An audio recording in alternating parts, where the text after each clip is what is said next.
Thousands of cubic metres of sand have been dumped on the beach since the third day of the May school holidays.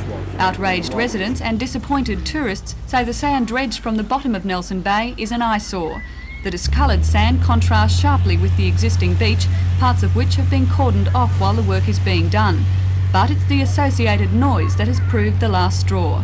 The volume of noise is unbearable. The higher up you go in the building, the worse it gets. But it begins at 7:15 in the morning and it runs until about 3 or 3:30 in the afternoon. Port Stephens Shire Council says the sand had to be dumped somewhere, and by putting it here, it's killed two birds with one stone, thereby tackling the serious erosion problem which threatens this strip of beachfront.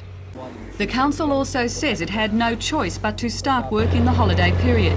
The Department of Public Works is funding the project to the tune of $198,000. The department is also carrying out dredging work in Nelson Bay for a marina project and is running out of room to stockpile the dredged sand.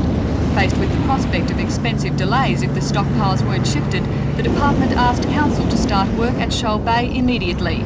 The council says it wasn't in a position to refuse. Not really, because the stockpile areas in the marina project had already filled, and the only alternative then for the public works would have been to pump sand into the open channel in Nelson Bay.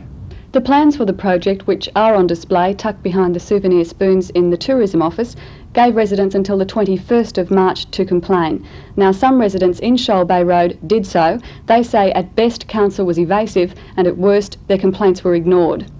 I wouldn't say that that's a fact. I've had no actual people ring me except one person on Shoal Bay Road, and I spoke to him at some length prior to commencing the job. Nobody else has approached me. There are letters on Mr. Drew agrees, however, that some residents may have been penalised.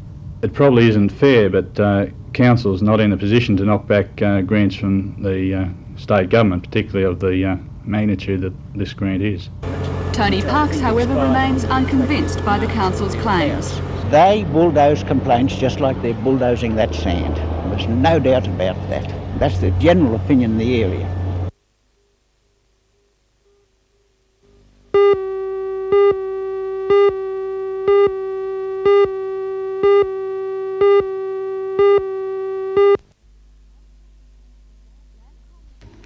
Landcom is now the largest land developer in the Hunter region. Despite high interest home loan rates, a spokesman said home builders and buyers have not been deterred. The new estate is in Torres, Strait, Charlestown. 29 lots with starting prices of $25,000 will be on sale as from tomorrow. It's expected that the residential lots will be well sought after, as the estate is ideally located near local schools, transport and shopping centres. When the Landcom officials are on site tomorrow morning, they'll be greeted by families like this one, who've camped in their caravan near the sales office since Wednesday, making sure that they will be first in and first served with the pick of the lots.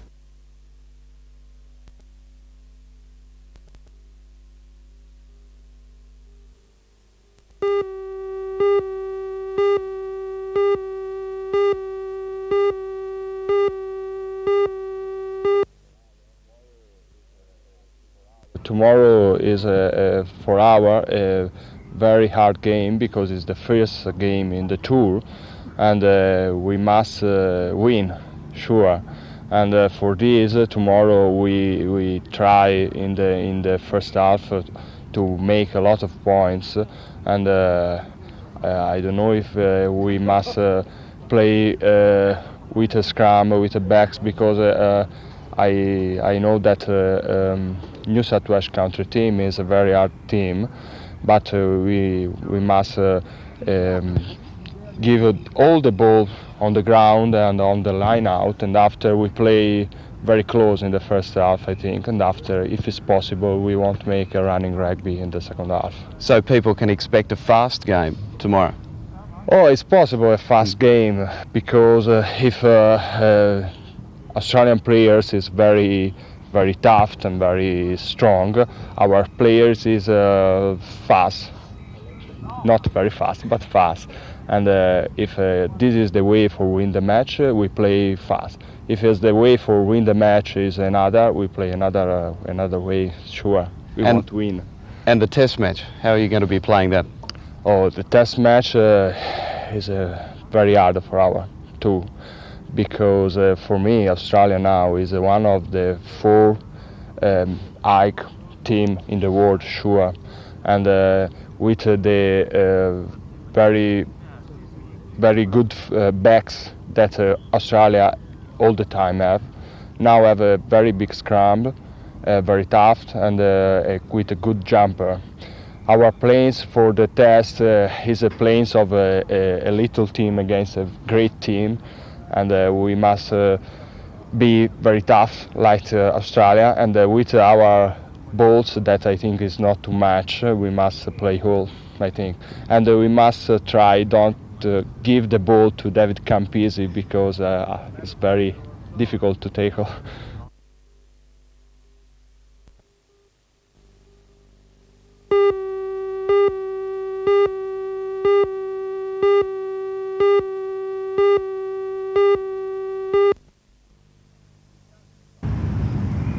The Italian side is looking forward to a tough encounter against country tomorrow at the No. 2 Sports Ground. The match will be the first of the Australian tour, which will culminate in a test match against Australia at Ballymore in Queensland on the 1st of June. Gate takings from the day's rugby will go towards the Richard Cusick appeal.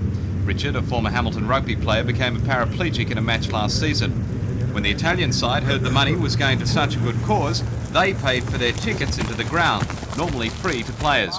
Italian captain Marzio Innocenti says he expects tomorrow's match to be a strong contest. Tomorrow is for a very hard game, because it's the first game in the tour, and we must win, sure. And for this, tomorrow we try in the first half to make a lot of points, and I don't know if we must play with a scrum, with the backs, because I know that New South Wales country team is a very hard team, but we must give all the ball on the ground and on the line out, and after we play very close in the first half, I think, and after, if it's possible, we won't make a running rugby in the second half.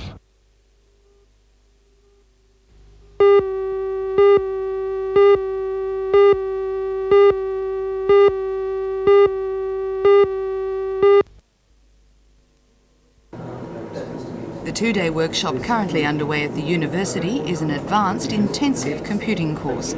Attending are people from hospitals, business and government.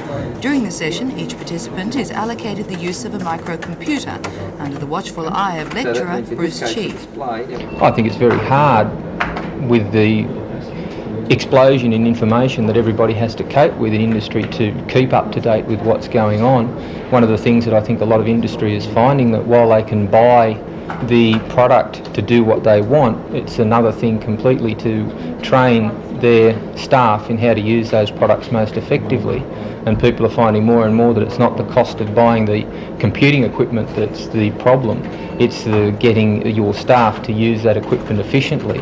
And what we're trying to do is have a situation where you don't have a computer that you've bought for $5,000 that's sitting doing nothing simply because you don't know how to use it.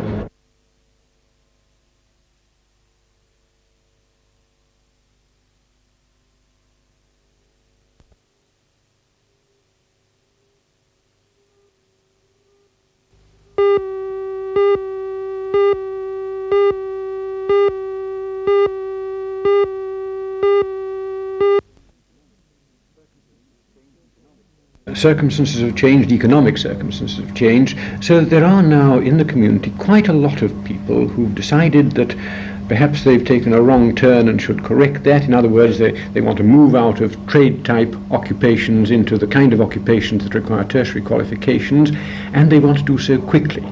And from talking with such people, I became convinced that they would prefer and probably prosper better in a short, sharp, intensive course than in the usual type of extended part-time course that we've always run. So, whereas we certainly intend to continue with the standard Open Foundation course, which has been extremely successful, we are offering this as an option for people who want to get in there and get their matriculation qualifications quickly. Is the university simply trying to entice more students? It's not that at all. No, we're not hunting for students. Rather, we're trying to provide a different sort of opportunity to meet the needs of a different sort of people. And that's our task here, to make the way clear for as many people as possible, of whatever kind they might be, as simply and suitable to them.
The conference, which began this afternoon and continues tonight, has brought together representatives of the local credit union industry.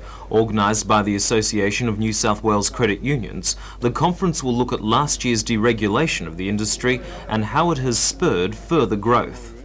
I think when we met at this conference last year, we were looking at the competition of foreign banks and the likes coming in. And I think now we've seen foreign banks come in, and what it's clearly saying to us, there is a big place for credit unions in the consumer finance market. Why have credit unions done so well over the last few years? I think credit unions, quite honestly, have a different basis to work from. They have developed a membership relationship with their customers rather than as a straight customer relationship. And I think the fact that they have now developed let's say a base that's extremely large in New South Wales, we're now up to, this year we'll have, say, 1 million members of credit unions. And I think that in itself allows us to be united as a total body while being individual in individual credit unions themselves.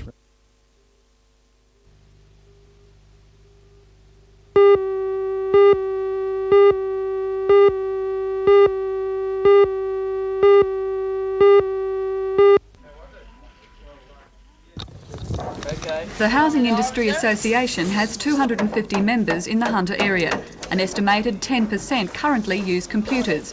By introducing the higher tech system, the association hopes the numbers will increase.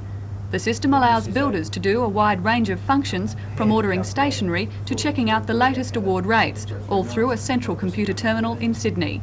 The system keeps a record of work that's available and of subcontractors in country and metropolitan areas. It will also work out quotes and estimates. Costing and estimating, certainly ordering materials and finding out the associated costs with the building project. And how do your association members go about getting hold of a computer? They only have to contact myself here at the Newcastle office or our Sydney office, and we'll be glad to demonstrate one to them. And what then? How much will it cost? It would cost them $28 a month and 19 cents every time they use the computer. What's the payoff for the association? What do you get out of it? Well, there is considerable costs involved in running the association every year, and this helps to defray costs.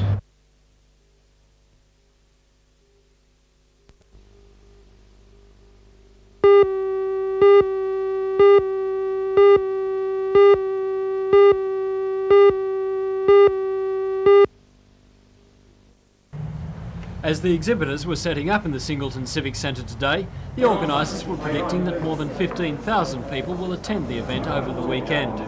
Last year's trade fair was the first of its kind in the Singleton area, and this year it's increased in size and the range of products. The aim is to show the people in and around the Singleton area what is available, so they don't have to go to larger centres unnecessarily. Exhibitors this year come from Tamworth and Muswellbrook, right down the Hunter to Maitland. As well as the exhibits you'd expect to find at a trade fair, there are also several activities for the youngsters and helicopter joy flights. The trade fair runs tomorrow and on Sunday.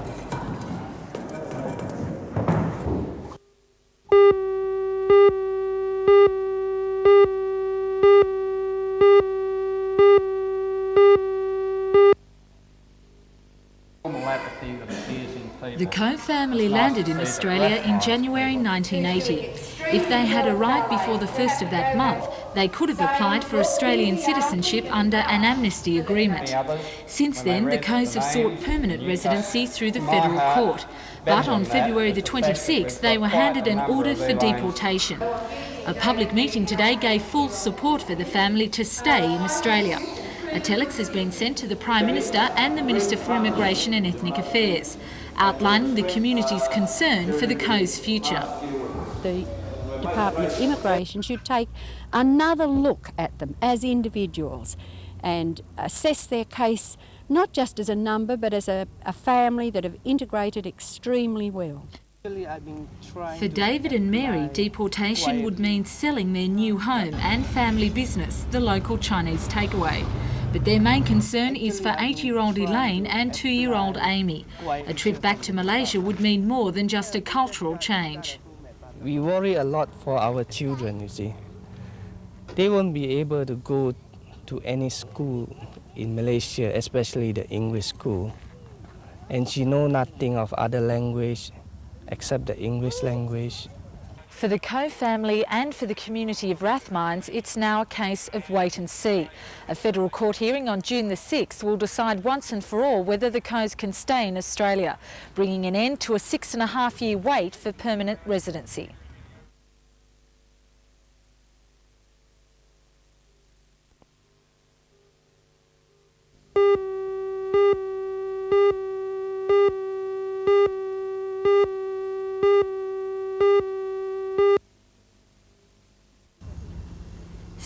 Delegates from 9 Commonwealth countries have taken part in the Duke of Edinburgh's study conference.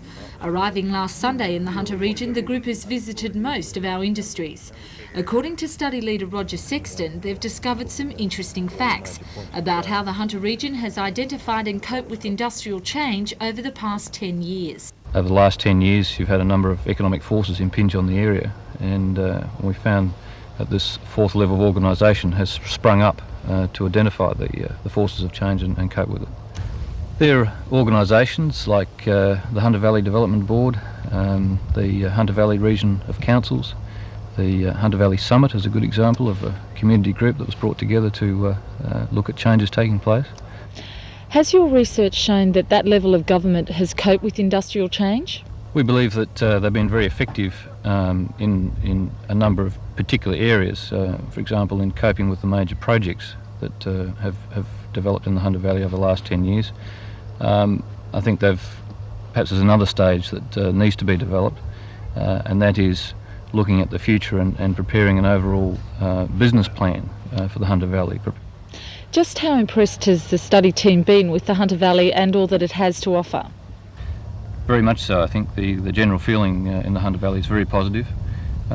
Positive in the sense that people recognise there are still problems to be solved, both regionally and at the national level in terms of the economy, and they're addressing those problems in a very direct and positive way. Great.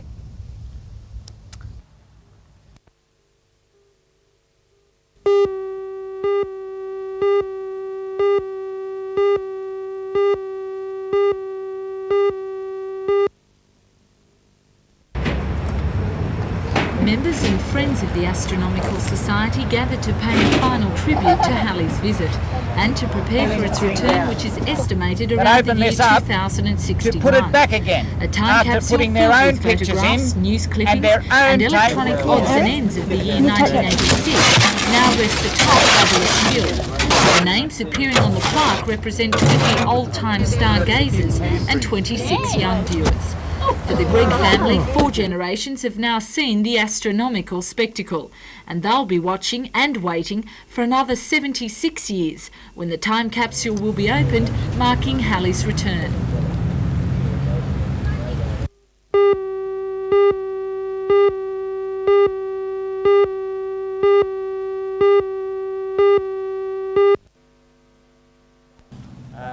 Gary James and David MacArthur, both in Year 12 at Newcastle High School, competed against 15 other schools at Gerringong on the south coast over the weekend to take out the state school surfing title.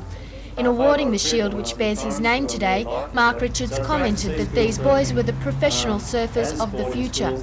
They will now go on to represent New South Wales at the National School Surfing titles at Kiama, and David MacArthur, who came first in 4 of the 5 rounds served at the state titles, has been selected to compete in the New South Wales All-Stars team.